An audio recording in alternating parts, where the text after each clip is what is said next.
Well, good morning from St. Bart's in Midtown Manhattan. My name is Peter Thompson, and whether you're joining us here in person on Park Avenue or online at stbarts.org, it is my joy and my delight to welcome you to the forum where each week we explore sacred issues and have conversations about the things that matter. Today, we commemorate Mother's Day, and we are really honored to have with us Monique Rainford, who is Assistant Professor of Obstetrics, Gynecology and Reproductive Sciences at Yale. She is also the author of Pregnant While Black, Advancing Justice for Maternal Health in America, which is available in our bookstore if you'd like to pick up a copy. Professor Rainford, thank you for being with us to help mark this Mother's Day. Thank you so much for having me. I really appreciate it. And I know it's a big ask for a mother to be here on Mother's Day, so we're especially appreciative. Before we get into the topic at hand, I wonder if you can talk a little bit more about your background, and as someone who helps mothers bring children into the world, what drove you to pick this particular professional, vocational life? I remember the moment very well. I remember it. I think about it a lot. I reflect on it a lot. So as a medical student, I went to Harvard Medical School, and I was sure I was going to do pediatrics. I mean, 99% sure. And after I left the pediatric rotation, I was 99% sure. And then I went into obstetrics rotation, as we do with students, and I remember the chief resident telling us why obstetrics and gynecology and nothing else. I thought, but I wasn't moved. And then I went into this delivery experience, and it was very special. It was with the chair of our program at the time. I think he was the chair of the department at the time.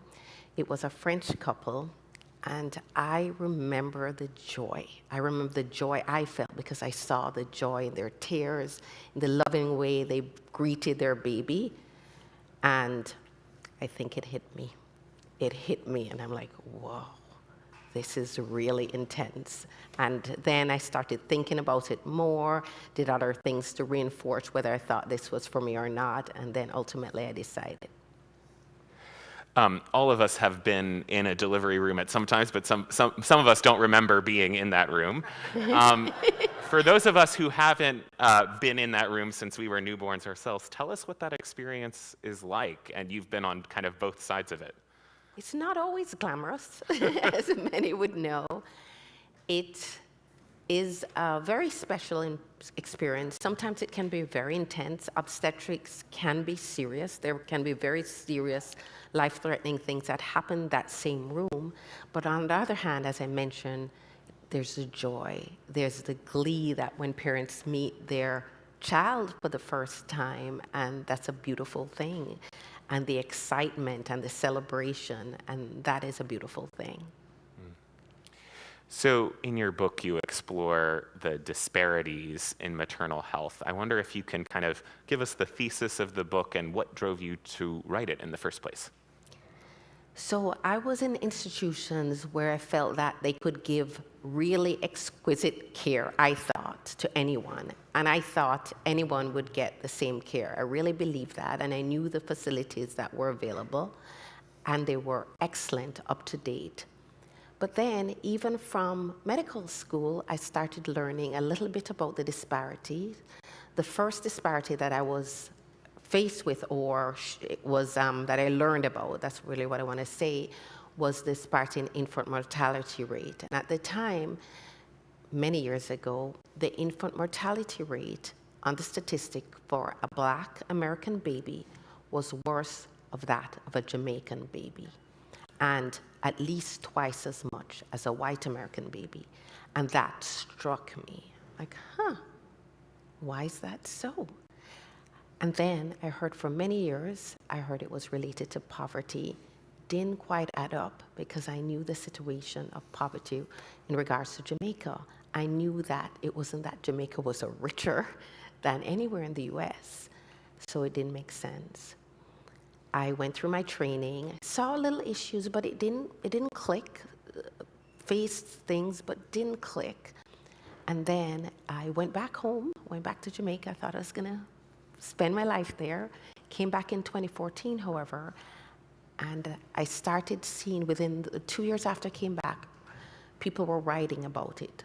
authors, writers, journalists really were writing more about the disparities.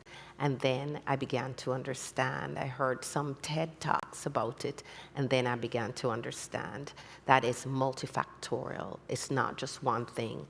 It doesn't have anything to do with poverty in the real sense. I'm not saying poverty is not a factor, but that is not probably the biggest driver of why the disparities exist.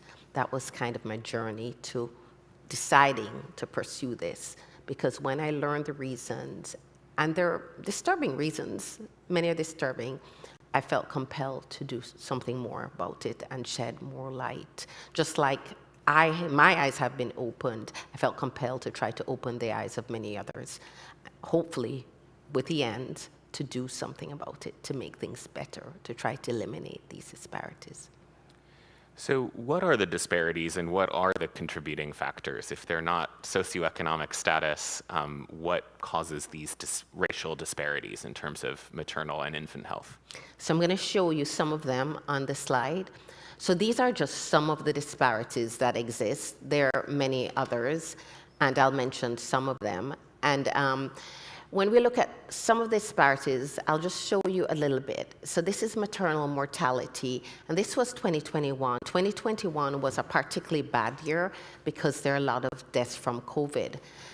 You can notice that it wasn't great for any mother, but it was particularly bad for Black mothers. And then when we look at, I want to compare 2019 to 2022. As I mentioned, 2021 was particularly bad. But when you look at 2019 to 2022, it's still getting worse. It's still getting worse. So we're behind the pandemic, but it's getting worse. And of course, worse for Black women. And as you can see, for Black women, it's about 2.5 times worse in terms of maternal mortality. These are some of them. And then as you can see, the trends, which I talked about. Now, this is New York. Look at the disparity in New York. New York is actually even worse than the rest of the nation, disparities. So it's pretty bad. And then infant mortality, as I said, that's the statistic that impressed me, not in a positive way, but that stood out to me years ago. And when we look at that, let's look at New York. New York is actually pretty good in that it's better than the rest of the country. And there was actually a 12% decrease over time in New York in the infant mortality rate. However, it did not decrease for Black women. And then preterm birth. So in terms of the second part of your question, I'll just go to the causes of the disparities. And so causes of the disparities are really multifactorial, and just going through them. Implicit bias, so there are overt biases and implicit bias. And I like to sometimes talk about implicit biases, sometimes a bias that we all have them, right, good and bad, but it's almost a well-meaning bias. We think we're doing the right thing, we think we're treating people well, really deep down, but at the subconscious level, we have biases that are built into us that some people should be treated better than others, and it's built in, and so we act out on that, and that actually affects the care that we give patients.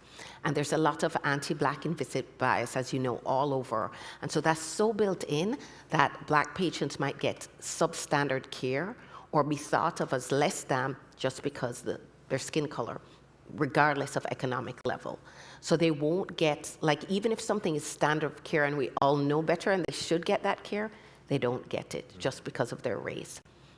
And then the other part is something epigenetics. That is not our actual gene structure, but is how our genes are expressed to the world.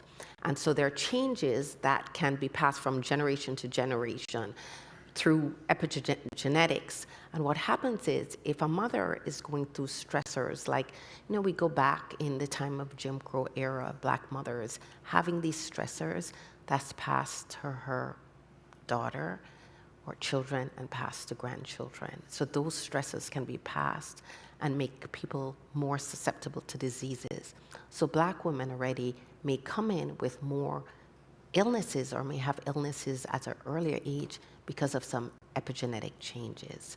And this estimate is that for some changes, it can be like the biological age could be like 10 years older than the chronological age. And then there's something called weathering. something else. And weathering is kind of the stresses, the chronic stresses that a Black woman may face living in a day-to-day in an environment that she doesn't feel supported with. And that can cause aging, again, cause premature biological aging. Again, 7 to 10 years acceleration. And then allostatic load, it's part of weathering, but it's how they quantified it, how they studied it. And then there's more. There's adverse childhood experiences. So Black families may face more adverse childhood events for a number of reasons. Poverty is, of course, part of it, but racism, etc.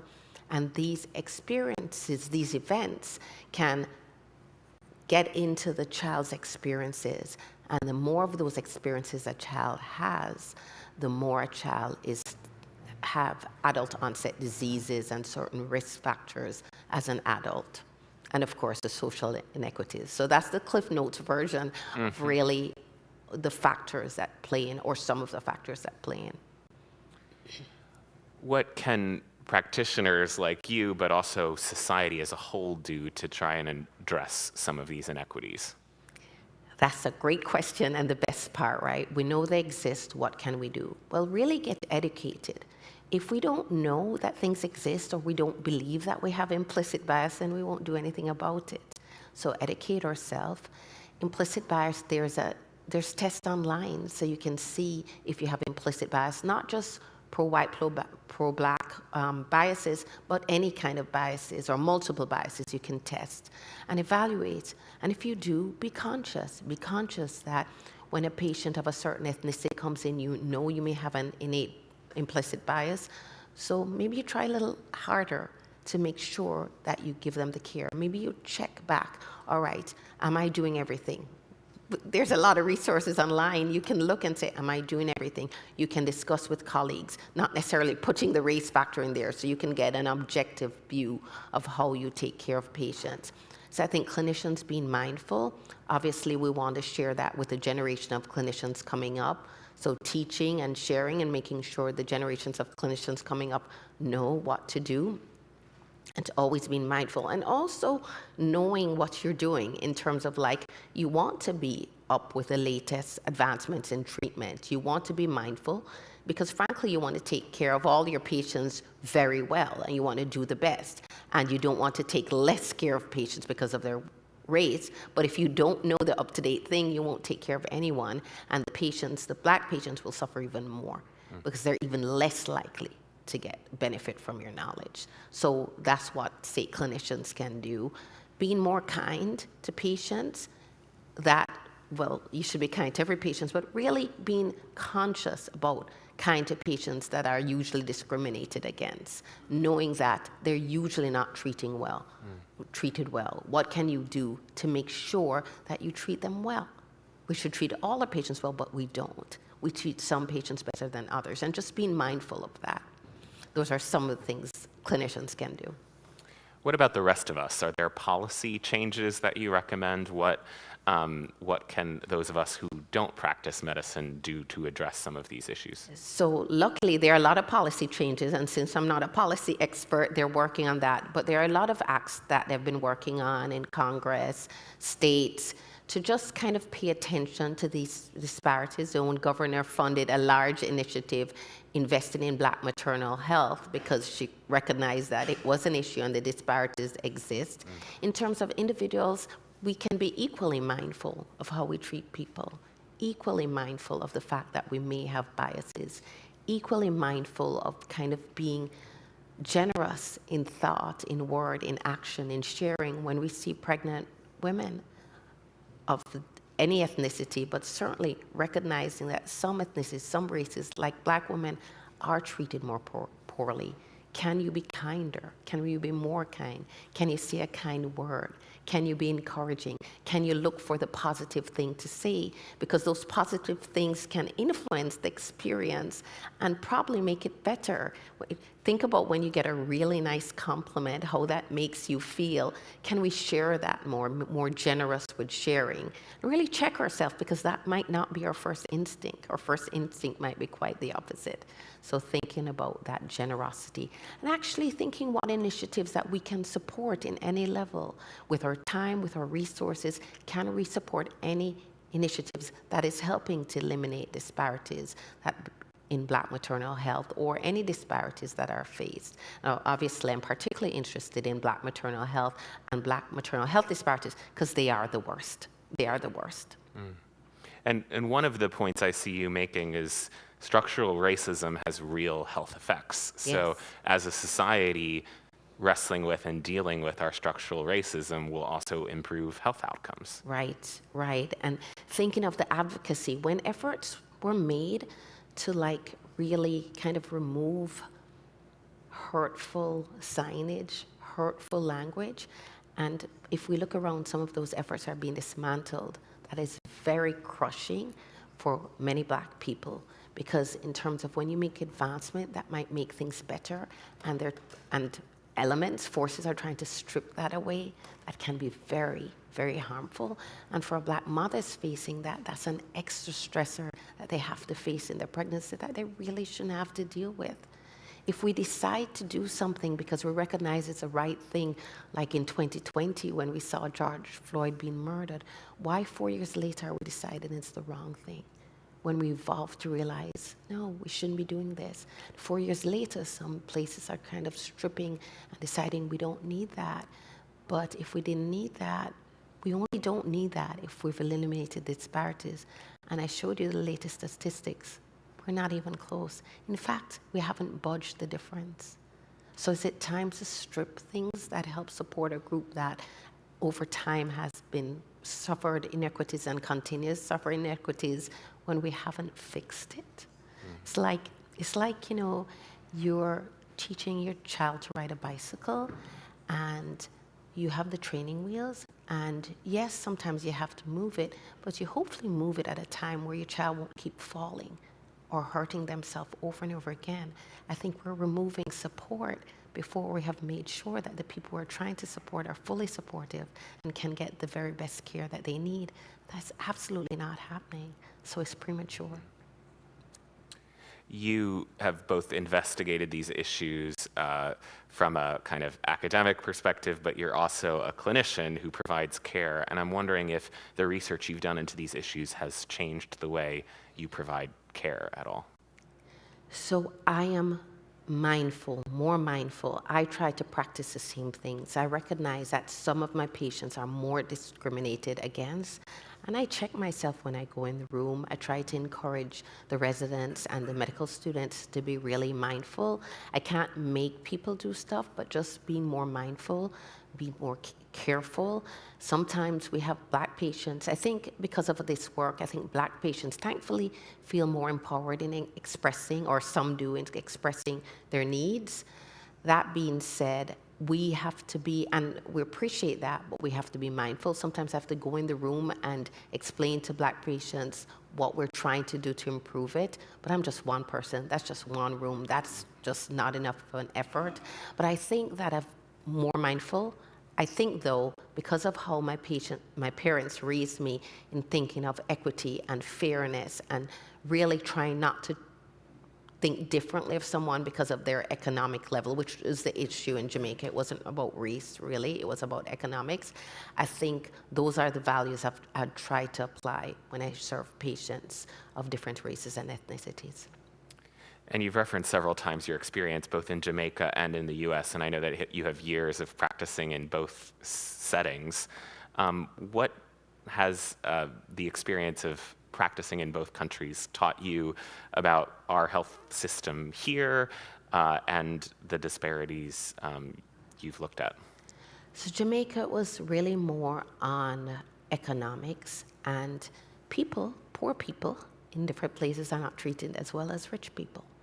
And so in thinking, and I remember trying to take care of patients who were less economically advantaged. I remember a patient said to me, she said, she appreciated that I didn't speak down to her. She appreciated that I treated her respectfully, despite her economic situation. And so I think the issues in Jamaica face how we really being mindful of how we treat patients of lower economic status. And in America, the difference is is race. Economics, if you're a black woman, it doesn't matter if you're rich or poor. And what I think about it is we can change our economics. We can't change our race. So there's no way out of disparate treatment, race-based treatment, unless the people who are giving the treatment change. You can't grow out of a race, so to speak. You can't change your skin color. So if the society doesn't change in their attitudes, then these disparities will always exist. Or if we don't do more to support initiatives to correct or buffer the stress of the disparities for the women, for the patients who are experiencing the most, then we won't change, we won't eliminate. Except that I think we can. So we won't, but I think we can. If we don't do something different, but we can do something different. I found that striking that socioeconomic status is not protective very much at all, is what your book says. Yes, it's not. And relative to, say, a black woman of a under-resourced is the word a physician shared with me, under-resourced compared to a black woman who's adequately resourced, her outcome would be probably a little better if she's adequately resourced. But then when you compare outcome to a white woman, so the outcome for a black woman who's college educated is worse than a white woman with a high school education, below high school education. So that's the disparities. And when you look at the disparities between college educated white women and college educated black women, is actually the disparity is even greater. Wow. Greater. So it's like sometimes you see like a 5 times different in maternal mortality rates as opposed to 2.5 to 3 times. So it's really pretty bad, and it's not protective for many of the factors I discussed. How did your own experience of becoming a mother influence your research and also the care that you provide? So the beautiful thing of becoming a mother myself, now understood the joy that the parents experienced, and that was a beautiful thing. And it also made me more mindful of some of the little experiences that my patients went through. So as I talked about kind of in my book, I said when I told pregnant women, go to the hospital when contractions are every 5 minutes apart. And then when I was doing that myself, I'm like, oh my gosh, this ride hurts. The drive was painful. Oops, every 5 minutes, pain. So it's just mindful. I had some issues with how my anesthesia worked, and it made me more mindful. What happens when the anesthesia is not working? What happens when my patients are in pain? Just to be more mindful of when people come in the room and how they how they spoke with me, and how people talk to my patients, just being more mindful. How do patients want to be addressed? Do they want to be addressed with the first name or their last name? And do we assume that they want to be addressed with their first name? Little things like that of just showing respect. So my experience made me reflect more on, again, try to be even more intentional of the way I treat my patients in a kind manner and be more sensitive of the needs that they may have. I was struck several times throughout your book, you talked about the role of doulas and midwives, and I wonder if you can talk about the roles that those individuals can play in the birthing process and why we don't tend to think of them or include them as much. So I'll start with doulas. Doulas are support persons for the mothers, and they're not professionals, they're not healthcare professionals in the sense that they can't deliver babies, they don't administer prenatal care, but they're professionals in the sense of their support role. And so what happens is, as I mentioned, Black women have a lot of social stressors in pregnancy, before pregnancy, leading into pregnancy. And sometimes it's economic stressors, disparate economic stressors for reasons that I haven't fully outlined, but over time, the structural racism. And so what doulas provide is that extra social support, that extra social buffer, that extra person advocating and looking out for you and making sure that your needs are met.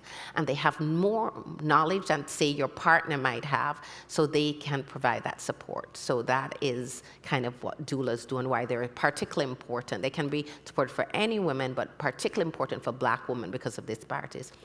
Midwives, the beauty of midwives, it's another model of care. Midwives in general are taught to be more holistic in how they deliver care, more sensitive to needs by the training. And so midwifery care, that kind of care, can be very helpful for women who have more holistic concerns. Again, not to say that women generally don't, but Black women, because of the disparities, have more issues that they have to face on a day-to-day basis because of being Black. And so some of those people, midwives who actually provide care and healthcare professionals and can do prenatal visits, are trained in a way that might be more sensitive to the holistic needs of mothers. You also talk in the book about the role that fathers can play, and that's not always possible. Can you talk about other forms of social support? So a father is a social support if a father is possible, but how about a really good friend? And if you can't have a doula, if you have, if women have friends in their life, or if you are a friend of someone who's pregnant, how can you support them? What can you do? Can you help with meals? Do they want you to go with visits? Sometimes, you may not be close that way, but can you help with meals? Can you do encouraging words? Can you say, hey, can you exercise with me because it can be healthy? They have company. How can you support them through that entire journey to keep them healthier through the journey? Can you give them a gift of groceries? All those things that you can do to support a pregnant woman in her journey of pregnancy. Why not? Thinking of that. And anybody can really do that, right? Anybody can do that, even if you don't know the person very well. If there is, some people in the parish that are pregnant, how can you support them? How can you give them that extra support, that extra buffer, knowing that there may be more issues they're facing than you can ever imagine? Just be mindful of that. In the book, you also write about IVF and the experience of older mothers. Can you talk about the role that these technologies play and how they relate to some of the disparities we're discussing? So one thing I might want to mention when you talk about older mothers also suffer some of the worst disparities, again, probably because they enter pregnancy sicker, and so they have more risk factors going into pregnancy, and it's more risky. In terms of IVF provides an opportunity for the 15% or so couples who are not able to conceive. It provides an opportunity so couples who may be same-sex couples who cannot conceive otherwise. So it provides an opportunity for people to conceive that would not be able to conceive. It doesn't work for everyone. It's certainly not 100%. It's very expensive, and it's not covered by insurance for every mother who needs it or every patient who needs it. But it is something that can bring so much joy to so many people, and has, because it has given people a chance who would never have had a chance. And that is, to me, the value of having some of these assisted reproductive technologies, giving people a chance who don't have a chance. And yes, there are differing views about whether people should have it or don't, and people have their own beliefs about whether they should or don't. But I can say, from a clinician perspective, the number of people it has given a chance of having that joy of parenthood who never would, is great. And that is beautiful from my perspective as a clinician. Mm-hmm. And does the expense of going the IVF and related routes and lack of access for some mothers and couples, does that concern you? It absolutely does. It concerns me because when I think about the disparities that cause more Black women to be on Medicaid versus the general population. So generally, actually, a lot of women are on Medicaid. 40% of pregnant women are on Medicaid, so it's pretty big. And then Black women, about 60 to 65%. So when I think of all the factors that kind of why they can't be in a job that covers IVF, and then they don't have that covered. And Medicaid right now, at least as far as I know, covers very limited services to help with infertility. So here are Black women probably facing higher infertility rates based on my research, and having less access to the resources that could help them. And I think that's really sad. I think actually it's wrong. I think it's inequitable. I think it's unfair. So it bothers me tremendously that those resources don't exist. And I didn't always think that way. I didn't understand it until I understood the reasons for the inequities and why the unfairness of the inequities. And so can't we do more to be fair? Can't we do more to be fair?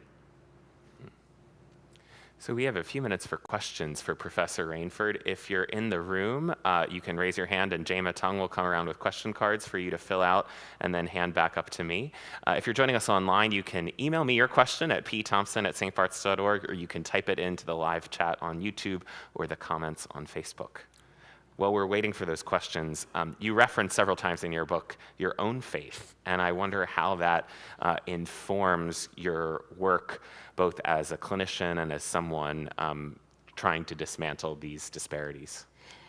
My idea of what I wanted to do when I grew up was not this, to be honest, and I actually do believe that God called me to this work.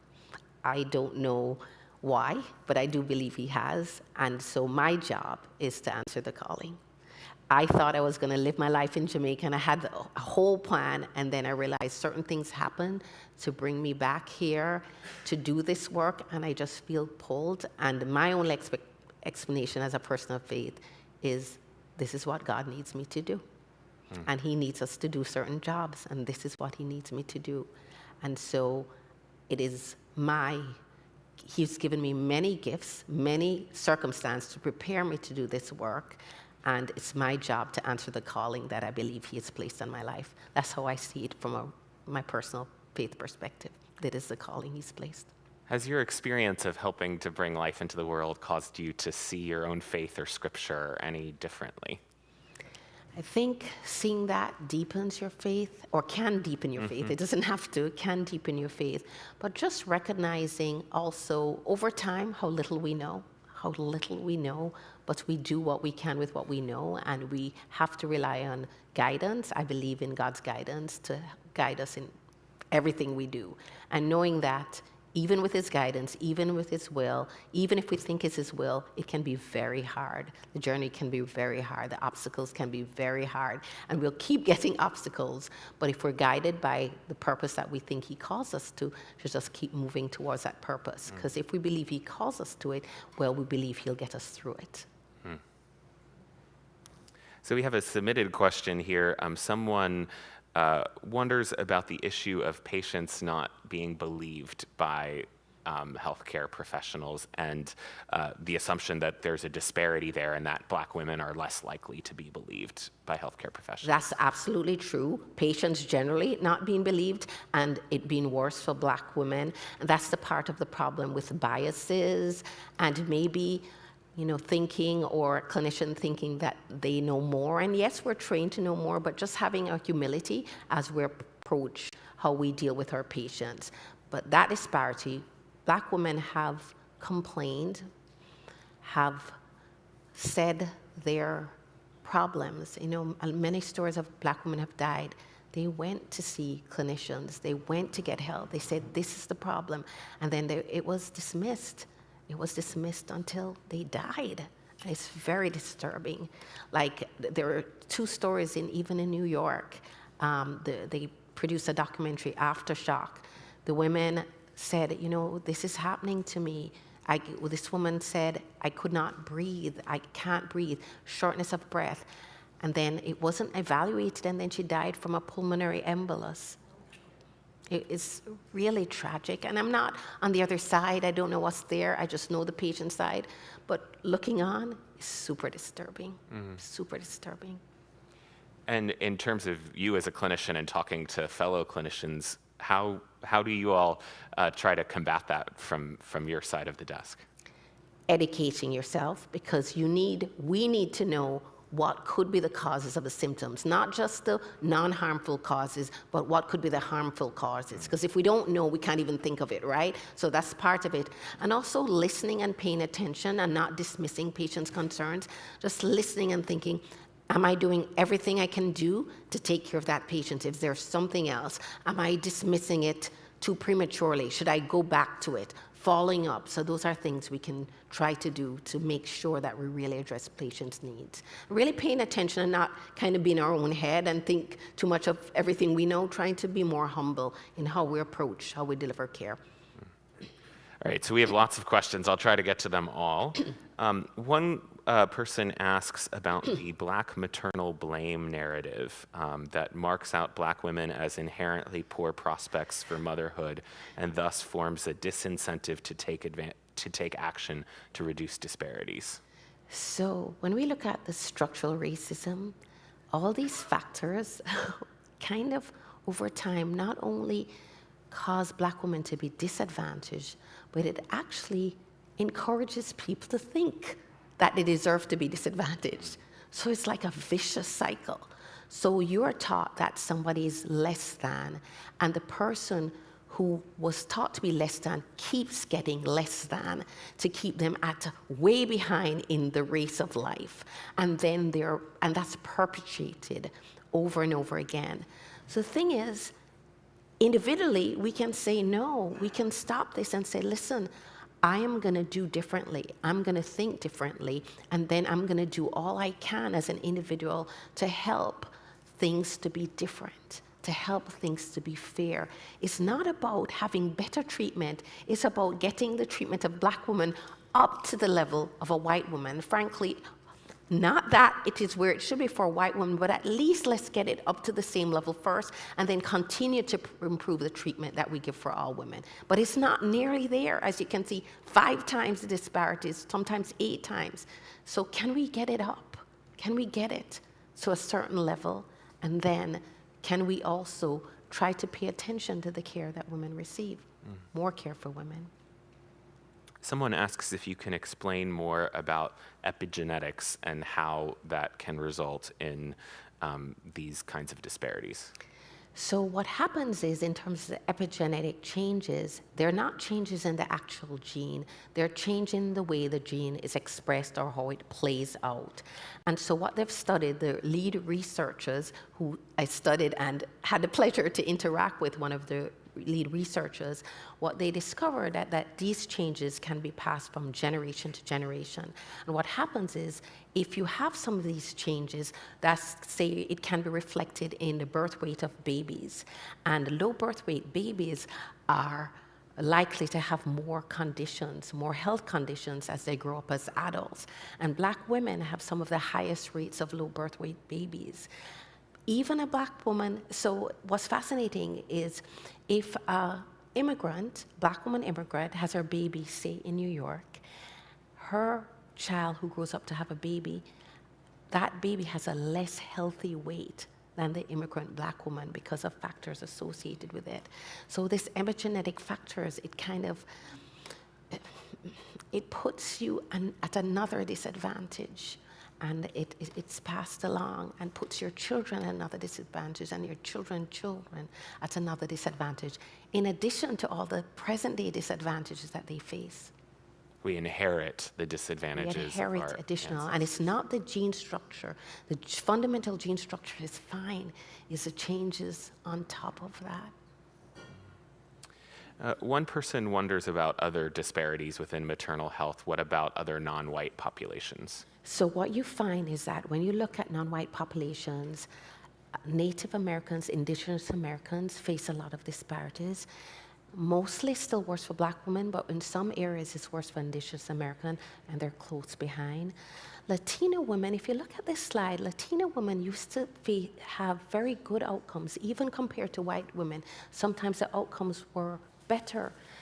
But if you look at this slide, it's getting worse. I'm going to go back to that slide because it's actually not, and of course I wanted to show my kids, but I wanted to show like this. I'll go back to this slide because I wanted to show, let me see if I can find the right slide to go back to. All right, so when you look at Hispanic or Latino, look in 2019, right. They're still better, but they're obviously getting worse. And I want to look at the COVID. Hispanic women got a lot worse in terms of their maternal mortality rate in COVID. So it's not that disparities don't exist in other communities. Hispanic women were doing better, but sometimes those gains are eroding. And we don't want to make people do worse over time. White women are doing worse over time. So the disparities are also, as I said, worse for Indigenous Americans, but they're getting worse for everyone. And that struck me. It seems on that last slide, it's getting worse for all populations. It's getting worse for all populations. What's Hey, the let me reason go for back that? And I think it's really multifactorial. Are we not listening to women enough? Are we not being educated enough to take care of women? But there are other factors.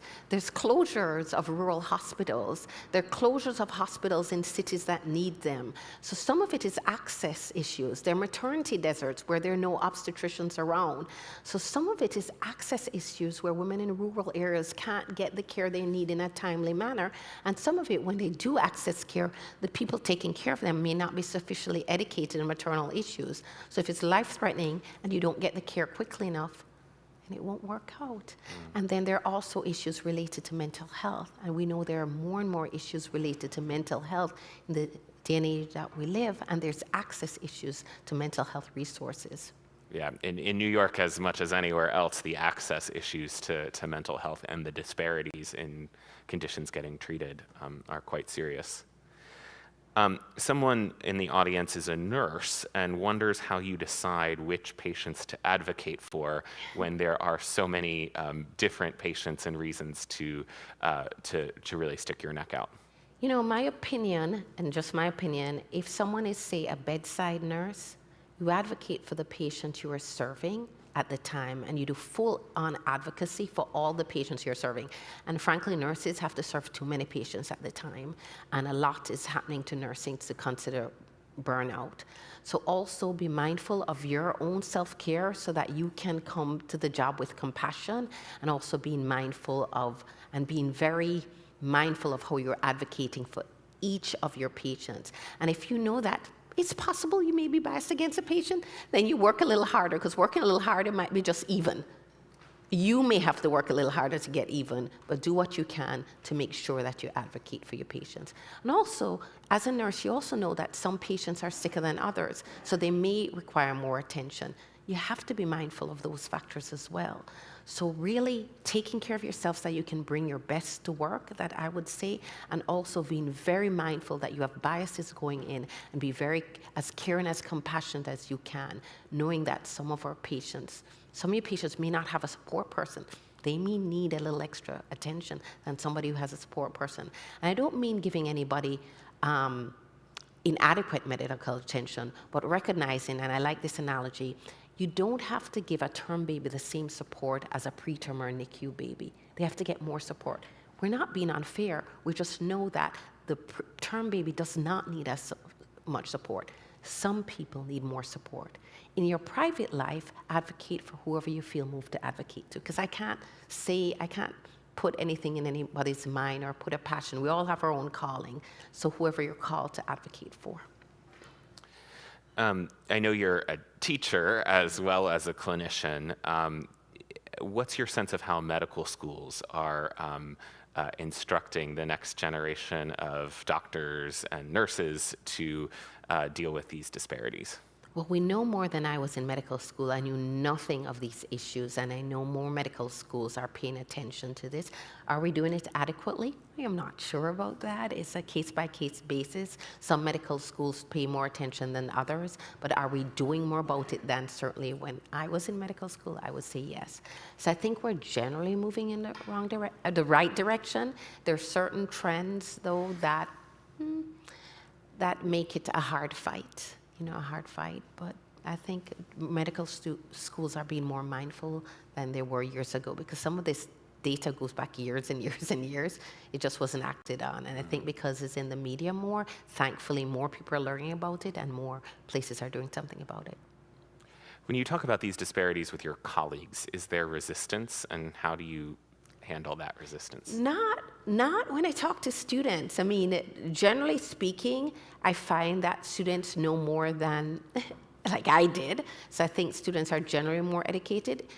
Is there some resistance in individuals? Yes. I'm fortunate enough that I haven't really met that. I've talked to people who do this work and said they have met resistance, they've met the disbelief. There have been national medical organizations that said some of these things don't exist. So there's resistance, but me personally, I feel very fortunate because I've been able to do this work and not having strong resistance to opinion, at least in my presence. So that is a good thing. Is there resistance to the work in general? Yes, because I find that it's not resourced. A lot of the work you do in this is really volunteer work. So there is still not full buy-in to support the work, but at the same time, I find that when I share it, I don't feel a lot of resistance up front. Let's put it that way. I don't know if I'm being naive, but thankfully I don't feel it, so it makes it easier. A question about when you said that biologically some women are sometimes 7 to 10 years older than their actual age. Can you explain more about that and how those women might be treated differently as part of, or should be treated differently as part of the birthing process? So when we look at two things I mentioned, weathering, Arlene Geronimus, and allostatic load, they quantify that Black women have allostatic loads that give them a biological age about 10 years greater than their chronological age. That is one thing. Another research I didn't talk about in the slide was Elizabeth Blackburn, who talked about telomere length, which is the protective tips at the ends of chromosomes. And what they found that because of the chronic stressors, probably related to racism, Black women had a shortening of telomeres, which gave them a biological age about 7.5 years older than their chronological age. And so when we think of a Black woman, even if she's younger, she's probably already facing more health risks, even if we don't see them, but more health risks than she would compared to a white woman of the same age. We need to be mindful of that as we care for her in the process. Okay, we're running out of time. I'm going to fit 2 more questions in. You have a chapter in the book on COVID. Can you talk about the experience of COVID and how that's affected maternal health? So there are a few issues related to COVID and how it affected maternal health. So Black women had some of the worst disparities in deaths, etc. That was probably related to the access, and some of that was related to the vaccine uptake. But what happened is, when you look at the work compared to other vaccines, the work wasn't being done to educate Black women even before COVID of the importance of vaccines. And I don't mean historically, I mean like recent day. And also there's more distrust about vaccines on, say, social media. And if, say, a Black patient gets her resources from social media that doesn't trust the vaccines, and many don't, and you don't trust the medical institutions because they're not taking good care of you, then why would you take something from someone who does not respect you, does not trust you? Why should you believe them? And so that is some of the issues that are faced. And also, when you get there for care, there was disparity in, again, access. There was disparity in how oxygenation levels were read for Black people. It was literally discounted. They were like being sent home with low oxygenation status, which would give them at risk for dying at home, which happened. There are risk factors in who was admitted to the hospital, who was cared for, and the care they received. So there were so many factors that put disparate substandard care on Black patients.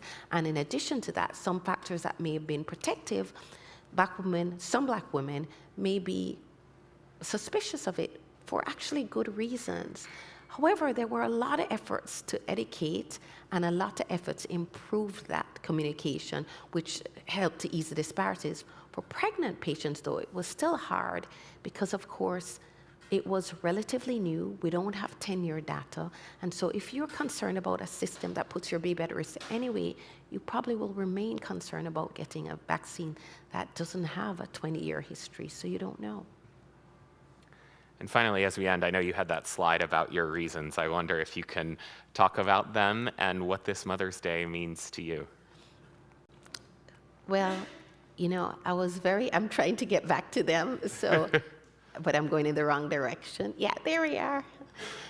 So my children are here. They came to New York, and that's special. It's very, very great to have my children. My husband is here, so it's very great. I'll try not to get emotional. This is my first Mother's Day without my mother, so that is hard. But my children bring me joy. It's hard to not have my mommy, though. Professor Monique Rainford, thank you so much.